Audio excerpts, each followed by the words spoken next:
हिमाचल प्रदेश विधानसभा का मानसून सत्र चल रहा है और इस मानसून सत्र में पक्ष विपक्ष के बीच जमकर नोकझोंक भी देखने के लिए मिल रही है। हिमाचल प्रदेश मानसून सत्र की जो शुरुआत हुई वो हुई आपदा से चर्चा पर, और अब जो तमाम विधायक हैं वो अपने अपने इलाके की समस्या सदन में उठा रहे हैं। और यही लोकतंत्र की ताकत है कि एक चुना हुआ विधायक जब अपने इलाके की जनता की मूल समस्या को सदन में आकर रखता है। हमारे साथ बात करने के लिए मौजूद हैं सुंदरनगर से विधायक राकेश जम्वाल जी। सर, सबसे पहले आपका बहुत बहुत स्वागत एबीपी लाइव पर। ये सत्र चल रहा है सर, मानसून सत्र, और आपने भी स्वास्थ्य के मुद्दे हो या फिर आपदा के मुद्दे हो आपने सदन में रखे यहाँ पर आकर। आपको क्या लग रहा है सर, क्योंकि सरकार तो ये कह रही है कि आपदा में बेहतरीन काम सरकार ने किया, लेकिन ग्राउंड जीरो पर आप लोगों को क्या नज़र आ रहा है वास्तव में? सरकार अपनी जिम्मेवारी से भाग रही है। हम बहुत दिनों से देख रहे हैं कि सत्र शुरू होने से पहले भी सरकार की ओर से लगातार मात्र एक मांग आ रही थी कि इस आपदा को राष्ट्रीय आपदा घोषित किया जाए। हमने उनसे पूछा कि इसका हमको महत्व समझाओ कि राष्ट्रीय आपदा होती क्या है, इसमें हमको क्या लाभ मिलेगा। केंद्र से मदद की बात, केंद्र से पैकेज की बात, केंद्र से हमको क्या सहायता मिल सकती है, उसको लेकर लगातार हम लोग भी प्रयास कर रहे हैं। भारतीय जनता पार्टी कर रही है, हमारे दल के नेता जयराम ठाकुर जी कर रहे हैं। और केंद्र से जो मदद चाहिए, चाहे वो एनडीआरएफ की बटालियन की बात करें, आईटीबीपी की करें, हेलीकॉप्टर की बात करें, और उसके साथ 2700 करोड़ रुपये सड़कों के रखरखाव के लिए आ गया। उसके साथ अलग अलग किस्तों में जो है वो लगभग 900 करोड़ रुपये एक अलग से आ गया। सरकार इस बात को मानने के लिए तैयार नहीं कि केंद्र की ओर से कोई मदद हो रही है। केंद्रीय मंत्री नितिन गडकरी जी को लेकर हमारे नेता प्रतिपक्ष स्वयं आए। उन्होंने सारे नेशनल हाईवे 4 लेन का निरीक्षण किया और तुरंत आदेश किए कि जल्दी से जल्दी इनको ठीक किया जाए। और साथ में ये भी कहा कि 4 लेन के साथ 1 किलोमीटर के दायरे में जितने ब्रिजेज आपके डिस्टर्ब हुए हैं उनको भी हम सुधार करेंगे, केंद्र उसमें मदद करेगी। और मुझे लगता है कि प्रदेश के सरकार, प्रदेश के मुख्यमंत्री, प्रदेश के मंत्री सभी दिल्ली जाकर प्रधानमंत्री जी से मिलते हैं, केंद्र के मंत्रियों से मिलते हैं, वहाँ पर मांग करते हैं, मिलते हैं, अपनी बातचीत करने में जैसे ही सिमलाते हैं एकदम स्वर उनके बदल जाते हैं जी। हमने उनको ये भी कहा कि केंद्र से जो मदद आई है उसका धन्यवाद केंद्र का करिए, प्रधानमंत्री जी का करिए, और भी मदद। एकदम सारी पैसा, सारी सहायता नहीं आती है। आपने भी मौके पर जाकर मुख्यमंत्री जी कह रहे हैं कि जिसका घर टूट गया उसको 1 लाख रुपया दे दो, तो आज क्या 1 लाख उनको मिल गया? अभी मात्र 2000-5000 लोगों को मिला है, लेकिन बाद में जैसे ही समय रहते सारी औपचारिकताएं पूरी होंगी तो पूरा पैसा मिलेगा। इसी प्रकार केंद्र से होता है कि आपदा आई तो तुरंत मदद होगी। अब जिस प्रकार से यहाँ से सारी DPRs बन के जाएंगी, सारी रिपोर्ट जब सबमिट करेंगे और पूरा आइडिया लग जाएगा कि प्रदेश का कितना नुकसान हुआ, उसकी फाइनल रिपोर्ट जब बनेगी तो दिल्ली जाएगी। स्वाभाविक तौर पर दिल्ली से और मदद हिमाचल को मिलेगी। उसके साथ मैं देख रहा हूँ कि सरकार अपनी जिम्मेवारी से भाग रही है। प्रदेश सरकार चुनी हुई सरकार है, आपकी भी जिम्मेवारी है, ठीक है, केंद्र मदद करे वो करेगा, लेकिन प्रदेश की भी जिम्मेवारी है और प्रदेश का भी दायित्व बनता है कि हम इस आपदा की घड़ी में लोगों के साथ खड़े हों। लेकिन हमने अपने अपने क्षेत्रों में भी देखा, जब हम फील्ड में गए तो देखा वहाँ पर आपदा की स्थिति में भी भेदभाव किया जा रहा है।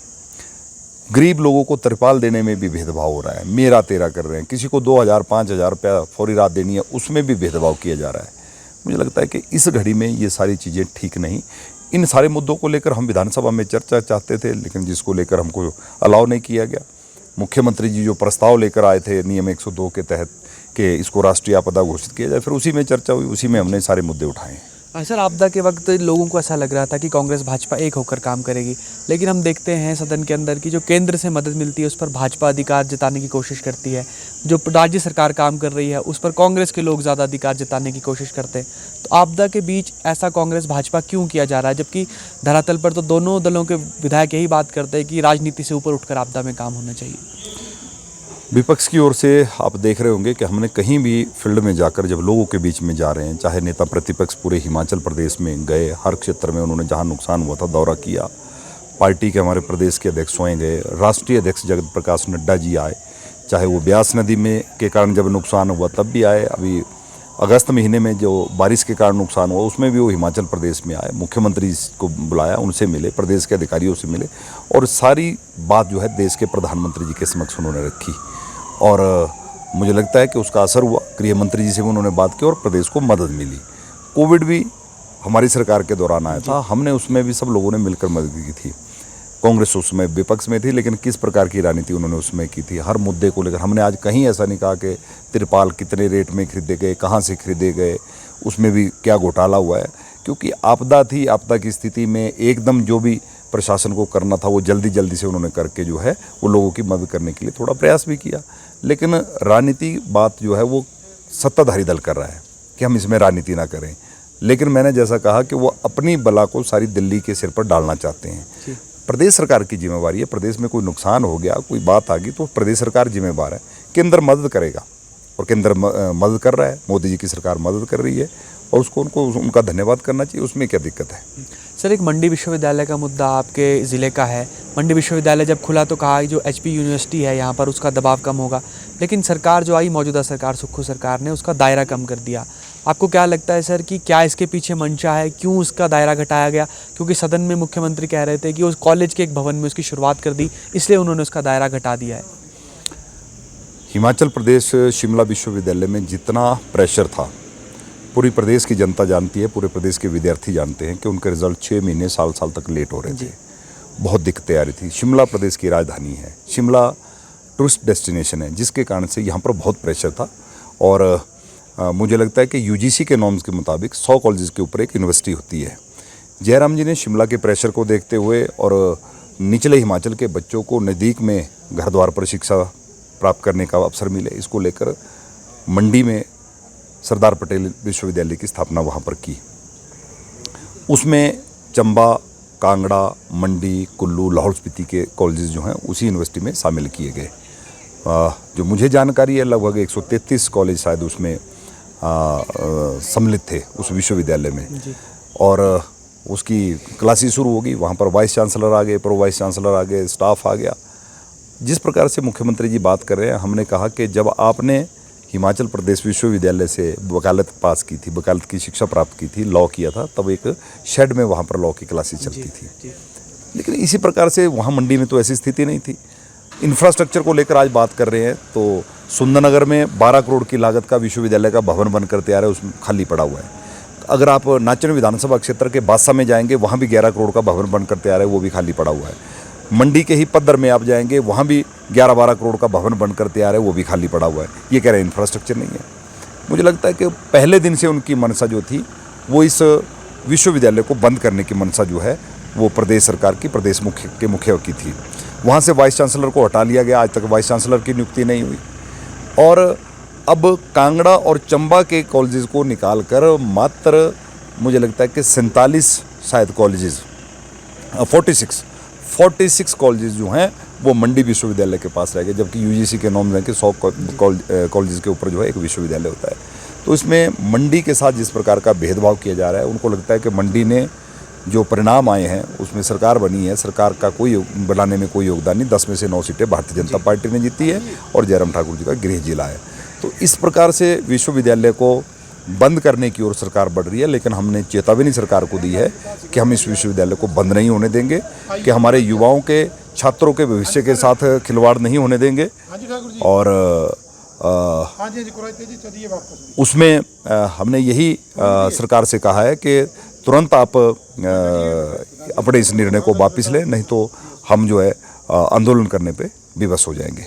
सांसद की आप भूमिका को लेकर सवाल खड़े कर रहे थे। सांसद कांग्रेस की प्रतिभा सिंह है, हिमाचल कांग्रेस के अध्यक्ष भी हैं।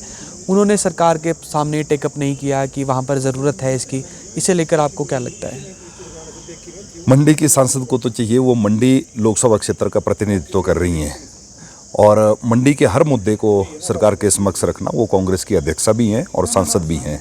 तो मुझे लगता है कि उनको इस मुद्दे को उठाना चाहिए था सरकार के समक्ष, और मंडी विश्वविद्यालय को लेकर जो है उनको तुरंत बात करनी चाहिए थी। लेकिन मंडी के जितने मुद्दे हैं उसको लेकर सांसद प्रतिभा सिंह का नेगेटिव बयान आ रहा है। सांसद का दायित्व बनता था कि मंडी का शिव धाम, जिसकी शुरुआत भारतीय जनता पार्टी की सरकार में हुई थी, उस मुद्दे को लेकर भी सांसद प्रतिभा सिंह कहते हैं कि यहाँ कोई ज़रूरत नहीं थी। मंडी में एयरपोर्ट की बात आती है, उसको लेकर भी वो कह रही हैं कि इसकी भी ज़रूरत नहीं है। और आज विश्वविद्यालय जो मंडी में भारतीय जनता पार्टी की सरकार में, जयराम जी की सरकार ने स्थापित किया था, उसको बंद करने की ओर सरकार बढ़ रही है। उस पर भी सांसद प्रतिभा सिंह जो है उसका भी स्वागत कर रही है। तो मुझे लगता है कि बड़ा दुर्भाग्यपूर्ण है। जी सर, ये डीनोटिफाई करने का जो मामला चला जब से सरकार आई, सदन में कब बताया गया कि 1000 से ज़्यादा संस्थान बंद कर दिए गए हैं, इसका नुकसान आपकी कॉन्स्टिट्यूंसी पर क्या पड़ रहा है? क्योंकि आप कल एक मुद्दा उठा रहे थे कि स्वास्थ्य सुविधाएं लैग कर रही हैं आपके इलाके में, और अल्ट्रासाउंड मशीन को लेकर हो या फिर और पीएचसी का मामला हो, सीएचसी का मामला हो, इसका क्या असर लोगों पर पड़ रहा है? क्योंकि संस्थान को ये कहकर बंद किया गया कि नीड बेस्ड खोले जाएंगे। अब हिमाचल प्रदेश में जब भारतीय जनता पार्टी की जयराम जी की सरकार थी, उसमें के लगभग 1000 से ज़्यादा संस्थानों को वर्तमान सरकार ने बंद किया। पिछले कर नियम 130 के तहत जो है विपिन सिंह परमार जी ने चर्चा मांगी थी। उस चर्चा के दौरान जो है मैंने भी उसमें पार्टिसिपेट किया। मैंने अपने विधानसभा क्षेत्र के मुद्दों को वहाँ पर रखा। हमने कहा कि स्वास्थ्य सुविधाओं को मजबूत करने के लिए पिछली सरकार ने जो प्रयास किए हैं, एक तरफ सरकार कह रही है कि हम स्वास्थ्य सुविधाओं को मजबूत करेंगे, रोबोट सर्जरी करेंगे। हमने कहा कि आपने मेडिकल कॉलेज में एक एम्बुलेंस जो सुंदरनगर के ही गवर्नमेंट पॉलिटेक्निक कॉलेज के छात्रों द्वारा दी गई है, वो 5 महीने से खड़ी है, उसको ठीक करवाने के लिए सरकार के पास पैसे नहीं है। अल्ट्रासाउंड की मशीन है, वहाँ पर डॉक्टर नहीं है। और हमने 10 करोड़ की लागत से भवन निर्माण का कार्य शुरू किया था, जिसमें बजट का प्रावधान किया था। आज उसके लिए पैसे नहीं दिए जा रहे हैं, वो बंद पड़ गया है। और उसी तरह से हमने 2 प्राइमरी हेल्थ सेंटर अपने विधानसभा क्षेत्र में, दुर्गम क्षेत्र में 35-40 किलोमीटर के बीच के सफ़र में कोई वहाँ पर स्वास्थ्य सुविधा नहीं थी। बंदली में एक पीएससी खोला गया, एक पौड़ा कोठी में पीएससी दुर्गम पंचायतों में खोला गया। और कल ही कांग्रेस के हमारे वरिष्ठ सदस्य लखनपाल जी ने कहा कि आयुर्वेदा की ओर भी सरकार को ध्यान देना चाहिए। हम हर बात को, हर बीमारी का इलाज एलोपैथी से नहीं होता, आयुर्वेदा से भी होता है। उसी तरह पर हमने सुंदरनगर के शहर के अंदर एक आयुर्वेदिक हॉस्पिटल 10 बेडेड खोला था, जिसमें 1000 की ओपीडी थी। बहुत से लोग वहाँ पर आयुर्वेदा पद्धति से अपना इलाज करवा रहे थे, सर्जरियाँ हो रही थी। तो मुझे लगता है कि सरकार ने वो दोनों प्राइमरी हेल्थ सेंटर बंद कर दिए, आयुर्वेदिक जो हमारा हॉस्पिटल था उसको भी बंद कर दिया। अब सरकार कह रही है कि नीड बेस। हमने उनसे पूछा कि नीड बेस क्या होता है? 1000 ओपीडी वहाँ पर है और आप नीड बेस की बात कर रहे हैं। 1000 ओपीडी में भी आप उस आयुर्वेदिक हॉस्पिटल को नहीं मान रहे हैं। तो मुझे लगता है कि ये सारी बातें, सारे मुद्दे हमने स्वास्थ्य क्षेत्र के वहाँ पर उठाए हैं और सरकार से मांग की है कि जो संस्थान आपने डीनोटिफाई किए हैं तुरंत उनको बहाल किया जाए, ताकि लोगों को अच्छी स्वास्थ्य सुविधा मिल सके। इसी मंशा के साथ भारतीय जनता पार्टी की सरकार ने वो संस्थान खोले थे। सर, 10 महीने इस सरकार को बने हुए हो गए और 10 महीने से लगातार हम एक बात सुन रहे हैं कि पूर्व भाजपा सरकार ने वित्तीय कुप्रबंधन किया। मुख्यमंत्री बार बार कह रहे हैं 75,000 करोड़ का कर्ज छोड़ गए और 5,000 करोड़ संस्थान का अतिरिक्त दबाव था और देनदारियां 15,000 करोड़ की छोड़ गए। तो मुख्यमंत्री कुल मिलाकर 95,000 करोड़ तक जो दबाव है वो बता देते हैं और इसके लिए जिम्मेदार कह रहे हैं कि पूर्व की भाजपा सरकार है। और सदन में तो ये भी कहा गया कि चुनाव जीतने के लिए आखिरी साल में 16,000 करोड़ से ज़्यादा का कर्ज लिया गया और उसका पूरा इस्तेमाल चुनाव के लिए किया गया। मुझे लगता है कि मुख्यमंत्री जी और कांग्रेस के नेता बोल रहे हैं कि 1990 में शांता कुमार जी प्रदेश के मुख्यमंत्री बने जी, और जब हिमाचल से भारतीय जनता पार्टी की सरकार गई थी तो हिमाचल में कोई कर्ज जो है वो प्रदेश के ऊपर नहीं था, क्योंकि शांता कुमार जी पूरा कर्ज खत्म करके उसमें उनकी सरकार गई थी। 93 में कांग्रेस की सरकार आई, उन्होंने कर्ज लेना शुरू किया। ये लगातार सिलसिला कांग्रेस की सरकार ने शुरू किया। उसके बाद फिर भाजपा की सरकार आई तो स्वाभाविक तौर पर जो कांग्रेस ने लोन लिया था उसके बाद भारतीय जनता पार्टी की सरकार ने लिया। फिर कांग्रेस की आई, उन्होंने थोक में लोन लेने का काम उसमें की कांग्रेस की सरकार ने किया और उस लोन को वापस करने के लिए भी लोन लिया जा रहा है। और हम वर्तमान की सरकार से पूछना चाहते हैं कि आपने कहा कि भारतीय जनता पार्टी की सरकार ने लोन लिया, कि वर्तमान की 10 महीने की इस सरकार ने कितने करोड़ का लोन ले लिया। मुझे लगता है कि जो आंकड़ा आएगा वो प्रदेश की जनता उसको भी देखेगी कि लगभग 1000 करोड़ रुपए का लोन जो है अभी तक सरकार ने जो है वो ले लिया है। तो ये सारी बातें मैं इसलिए कहना चाहता हूँ कि कांग्रेस की जो ये सरकार है सारी अपनी नाकामयाबियाँ छुपाने के लिए सारा ठिकरा जो भारतीय जनता पार्टी के ऊपर थोप रही है। भारतीय जनता पार्टी की सरकार के समय में जो 5 वर्ष में जो काम हुआ है वो हिमाचल के इतिहास में कभी नहीं हुआ। सर, आपने समय दिया, आपका बहुत बहुत धन्यवाद। धन्यवाद। विधायक राकेश जम्वाल हमारे साथ थे और आपने सुना कि जो कांग्रेस सरकार है वो अपना जो ठीकरा है वो आपदा का ठीकरा केंद्र सरकार पर फोड़ने की कोशिश कर रही है और जो अभी की असफलताएं हैं उसे पूर्व भाजपा सरकार पर फोड़ने की कोशिश हो रही है। लेकिन विधायक का साफ तौर पर यहाँ पर यह कहना है कि जनता सब देख रही है और जनता सब जानती है कि आखिर प्रदेश में हो क्या रहा है। फिलहाल के लिए इतना ही। आप जुड़े रहिए एबीपी लाइव के साथ।